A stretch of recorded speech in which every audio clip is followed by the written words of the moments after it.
যিসকল ছাত্ৰ ছাত্ৰী গুৱাহাটী ইউনিভাৰ্চিটিৰ আণ্ডাৰত FYUGPৰ অধীনত ছেকেণ্ড ছেমিষ্টাৰ, ফ'ৰ্থ ছেমিষ্টাৰ আৰু ছিক্স ছেমিষ্টাৰ BA, BSc, BComত পঢ়ি আছে তেওঁলোকৰ কাৰণে কিন্তু ভিডিঅ'টো গুৰুত্বপূৰ্ণ হ'বলৈ গৈ আছে।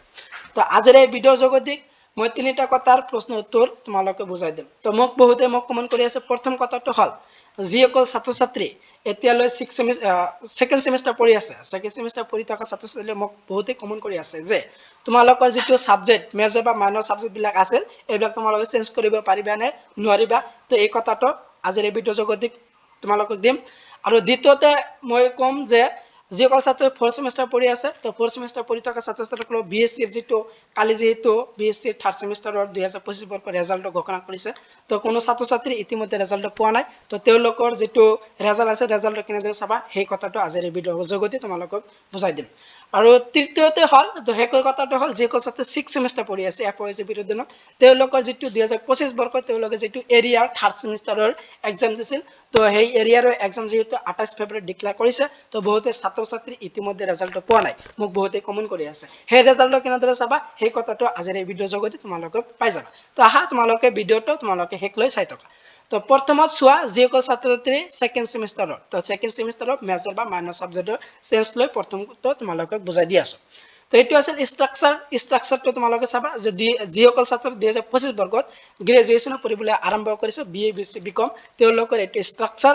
তো ষ্ট্ৰাকচাৰ অনুসাৰে তোমালোকৰ যিটো মেজৰ ছাবজেক্ট ফাৰ্ষ্ট ছেমিষ্টাৰ যিটো মেজৰ ছাবজেক্ট এটা আছিল, মাইনৰ ছাবজেক্ট এটা আছিল, আৰু ছেকেণ্ড ছেমিষ্টাৰ আহি গ'লে তোমালোকৰ মেজৰ ছাবজেক্ট এটা, মাইনৰ ছাবজেক্ট এটা। তো তোমালোকে কোনো ছাত্ৰ ছাত্ৰী যদি চেঞ্জ কৰিব বিচাৰিছা তো তোমালোকে নিশ্চয় চেঞ্জ কৰিব পাৰিবা। আৰু যিসকলে মাইনৰ পঢ়ি আছে মাইনৰ ছাবজেক্ট চেঞ্জ কৰিব পাৰে। কেনেদৰে কৰিব পাৰে এইটো যি এতিয়া লিখি দিয়া আছে তোমালোকৰ major are changed to be allowed after second semester.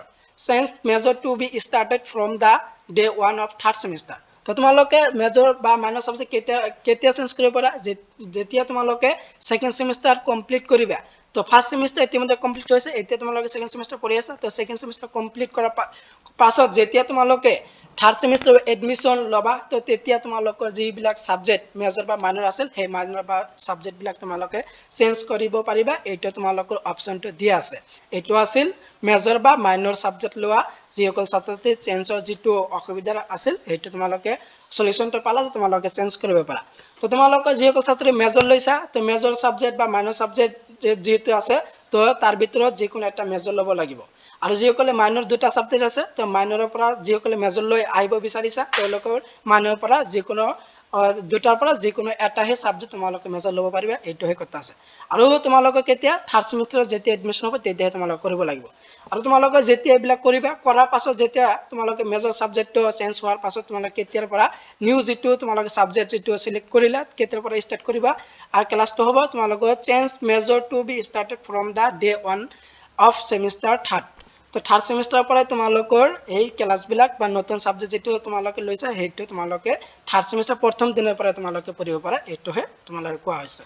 তো এইটো আছিল ষ্ট্ৰাকচাৰ ছেকেণ্ড ছেমিষ্টাৰ। তো ছেকেণ্ড ছেমিষ্টাৰ ক'লে এতিয়া দ্বিতীয়তে যিসকল ছাত্ৰ ছাত্ৰী ফ'ৰ্থ ছেমিষ্টাৰত পঢ়ি আছে, তো ফ'ৰ্থ ছেমিষ্টাৰৰ ছাত্ৰ ছাত্ৰীসকলৰ যিহেতু কালি BScৰ যিটো ৰেজাল্ট ঘোষণা কৰিছে, তো ঘোষণা কৰাৰ পাছত বহুতো ছাত্ৰ ছাত্ৰী ইতিমধ্যে ৰেজাল্টটো পোৱা নাই। তেওঁলোকে এটা কি কৰিবা, তেওঁলোকে এটাই কাম কৰিব লাগিব, তোমালোকৰ নিজৰ নিজৰ কলেজৰ ছাৰ বা বাইদেউসকলে তোমালোকে যোগাযোগ কৰি শুনা তোমালোকৰ যি প্ৰব্লেমটো হৈছে এইটো ছাৰক ক'বা।